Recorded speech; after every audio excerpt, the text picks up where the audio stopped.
আসসালামু আলাইকুম বন্ধুরা, আজকে বৃষ্টির দিন সকালবেলা দুইটা ড্রাগন দেখতেছেন আমার হাতে। এটা অবশ্যই দেখে কেউ বুঝতে পারবেন না আসলে কি লাগছে, নর্মাল কিছু। এটা কিছুটা বোঝা যায় যে ড্রাগনের মতো। এটা হলো অরিজিনাল ড্রাগন, খুবই colourful, gorgeous colour, raspberry flavour আছে।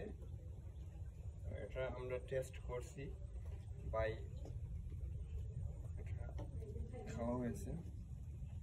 তো এটা হলো আসলে খুবই ম্যাজিক ড্রাগন বলতে হয় এটারে। এটার সাইজ তেমন না বা কালারও একটা দেখার মতন না। এই হলো ভিতরের অংশ।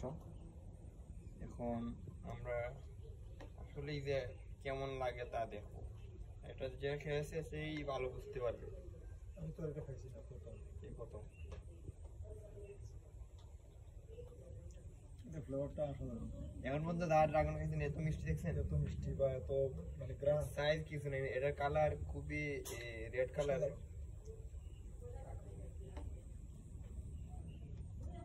এটা খাইলে অন্য কোনো ড্রাগন রে আর ওই বেলু দেওয়া সম্ভব হয় না। সেরকম সেই টেস্ট। স্যান্ডের একটা ফ্লেভার আছে, সাথে কড়া মিষ্টি। কড়া মিষ্টি তারে দেখে বোঝা যায় যে তার বেলি বলে এত হবে।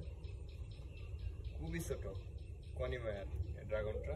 ফ্লাওয়ারটা গাঢ় রেড, নাইট কুইনের মতো, খুবই অসাধারণ। রাত্রিবেলা এটার ফ্লাওয়ার যখন ফুটে, এই এর আশপাশ থেকে কোনো যাইতে ইচ্ছা হয় না, এত কালারফুল ফ্লাওয়ার। হ্যাঁ, না ফ্লাওয়ারে গ্রান না, কিন্তু কালারটা অস্থির করার মতো।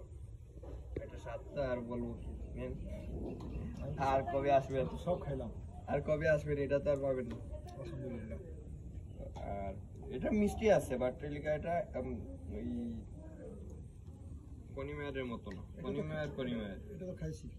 প্রতিটা ফলের স্বাদের ভ্যারাইটি ডিফারেন্ট, স্বাদ ফ্লেভার সব কিছুই ডিফারেন্ট, খুবই অস্থির।